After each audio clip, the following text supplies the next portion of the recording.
Hello and welcome to this edition of the North Andover Journal. I'm your host, Morgan Healy.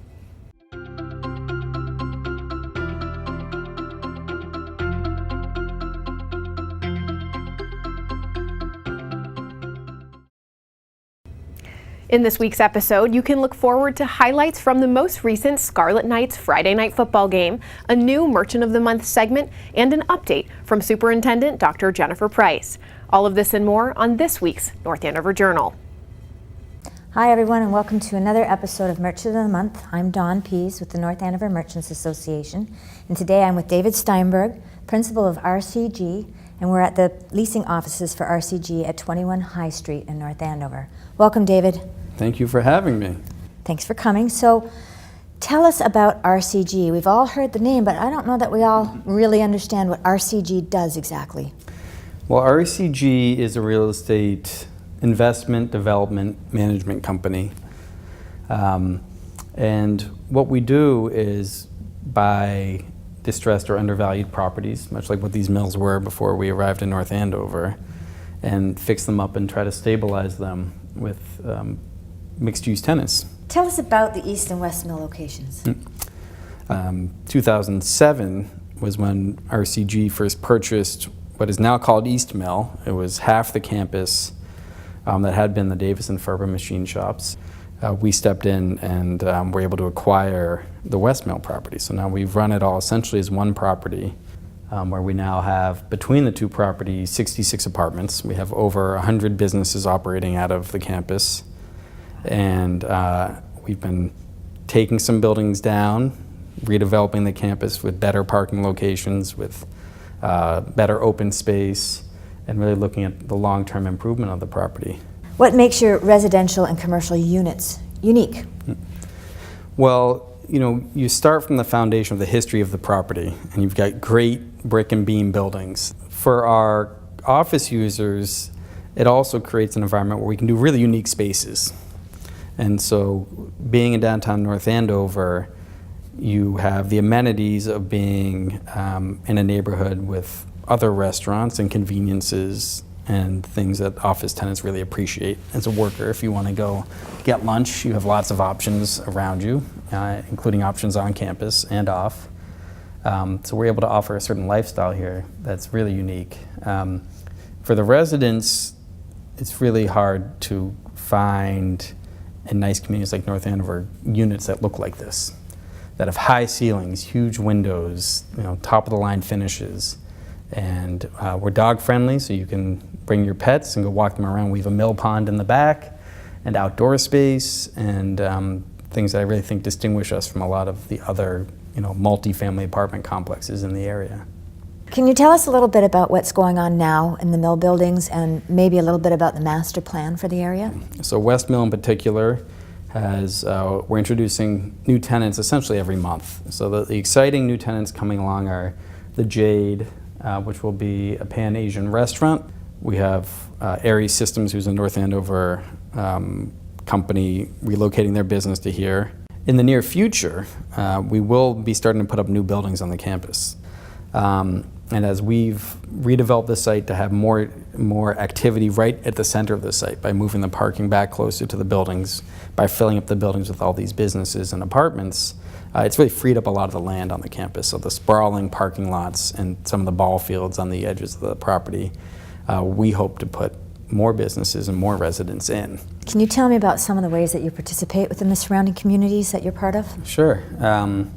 Well, in North Andover, we are involved with several organizations, and some of which with the Merchants Association and some of the community events, like the Harvest Festival and the Santa Parade. We have a good relationship with the North Andover YMCA. And so we really feel like having ties to the community and help the community keep improving itself, that we want to be a part of that. We want to be a good neighbor to everybody. So how does the community stay updated on everything that you've got going on here? There's so many things happening. How does the local community stay in touch and find out what you're doing? Well, there's a few ways to do that. We have a Facebook page for the East and West Mills in North Andover.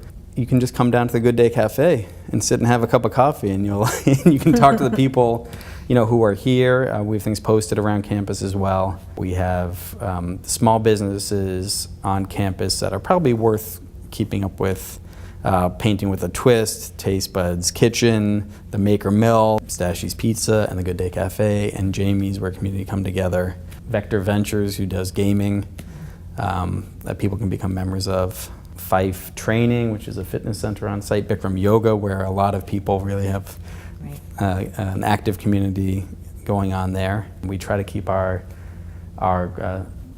social media pages updated when we're updated from those businesses. Here again, we're at the leasing offices for RCG in North Andover, the beautiful East and West Mill building campuses, with David Steinberg. Thank you, David, so much for taking the time to tell us about what you've got going on here. It's going to make for some interesting changes coming up. Thank we look you forward for to having me, Don, and we appreciate everything you've been doing and the Merchants Association is doing as well. Thank you. Thank you.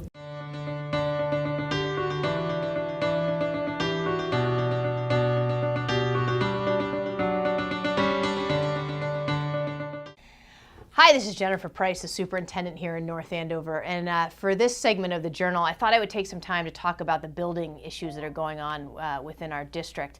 I want to start by saying that I did acknowledge this week that I was going to be moving on to a new position. However, I do want to say to folks out there, I'm going to be working hard for the next 9 months, and hopefully this segment of the Journal will talk to you about kind of where we're going to be doing a lot of our work. So first and foremost, as many of you know, we've been working really hard on a kindergarten building. I'm pleased to report that last week the school building committee actually approved schematic design and then also actually decided to go forward through the bid process. So what does that mean? That means that we have the design of the building. We're going to be going out to bid as with any project. You always kind of cross your fingers when things go out to bid and hope that the bids come back in with the budget that you had created. So that's where we're at. We expect to get the bids back in by late November, be able to award the contract by early December. And I know it sounds stunning, but the goal here and our strong belief and the project manager's belief and the architect's belief is that we will have this building open for beginning of next school year, so September 2018. If you do remember, it's modular construction, which means that most of the building actually happens off-site. So I've been getting a lot of questions all fall. Jen, you said there's a building that's going to be opening up soon, but we're not seeing anything. You will start to see some site work probably early spring, but then the building arrives. So if you don't see anything, it doesn't mean things aren't happening. We are very excited about the plan. It is a 16 elementary/kindergarten, frankly, classrooms, and then a library music space, a cafeteria, a play space, a teacher space, special education, counselor services spaces, and it does get attached very nicely to the existing ECC. So more to come on that, but we are on schedule, moving forward. Lots of people have asked me about traffic. Two aspects of traffic. One, we have to deal with traffic during the construction, and then one is traffic after the construction. We have hired a consultant to help us with that, and we're working hard to make sure that traffic, which is already a pretty significant problem up there, doesn't become more of a problem. Our hope is over time we actually will lessen the issues of traffic on that site. The other thing that we did last week was we actually toured the Massachusetts School Building Authority through our middle school. We submitted last year a statement of interest about the middle school and our concerns that it was overcrowded in terms of very large class sizes. The average class sizes in the middle school of 24.6 are actually the largest in the district. So one of the things that we really tried to explain to folks was that we needed more space within the middle school. We know that this is a much bigger project than the kindergarten space, and that we really are going to need some reimbursement and some help from the state. This was part of the process. When we submitted our SOI last year, we actually made the first cut. There were about 84 statements of interest submitted. Then they went out to visit 44 schools during this time in the fall. We were one of those 44. From that, they're probably going to choose somewhere from 16 to 20 schools to help support and to fund based on critical need. So we'll know more early December, but we are looking at how we might be able to renovate, expand the middle school to better meet the needs of the kids here in North Andover. A lot of work going on, a lot of exciting work going on, and as always, we just want to thank this entire community for their support of the North Andover Public Schools. Thank you. Coles as a fullback. Ball for Watson. Inside, makes a nice move, and he's in. North Andover Knights. Scarlet Knights are on the board.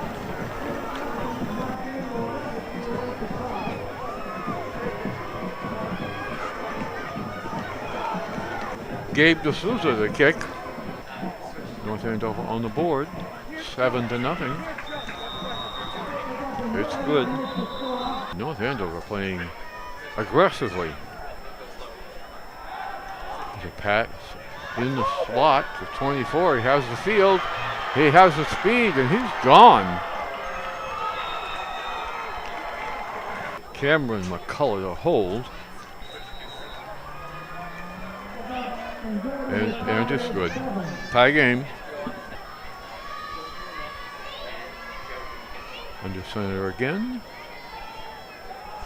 And McElroy makes it outside, running for the corner, and has the pylon. So North Andover wastes no time in striking back. A beautiful night here. A lot of North Andover fans.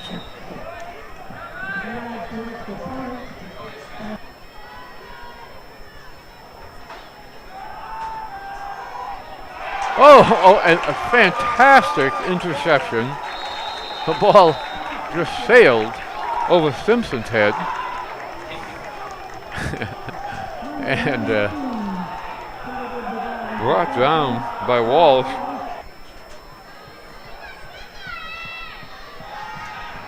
McElroy to Gabe, just splits 3 defenders. A beautifully thrown ball by McElroy, although maybe they were just holding it for the latter part of the season. You don't want to show all your cards in the first few weeks. Drake it back on the field. McElroy is surveying the defense, puts his hands up. Ball, receiver wide open in the middle, evades 3 defenders in the zone, runs into the middle of the wide open field, and McElroy gives them a second look, releases the ball, and Watson just has to run under it. So Samanek being back and intercepting that ball was a definitive play. A turning point of the game, if you will, a statement. McElroy wide open. Got a wide open receiver. J.D. Allen with a score. The Scarlet Knights of North Andover High School 35 and Drake it 7. So today is the Sergeant School Fun Run. It's our annual event where we do our most biggest fundraiser for the school. It's run by our PTO, that's organized by our PTO and our physical education staff. And basically the only ingredient that you have to bring to the table is fun. That's why we call it the Fun Run. I asked the kids, does anybody like to have fun? Well, then you came to the right school when you came to Sergeant School. And the kids will stop after every lap they do and get a check mark on their back. And then that's the pledge forms that the parents will donate $1 a lap or whatever they feel. And they've been super generous to us. So it's a really win-win for everyone involved. And a day like today, how can you lose? All the money that we raise today goes right back to the school. It goes into various things, like we've purchased playground equipment. It goes into funding for the teachers for their individual classrooms.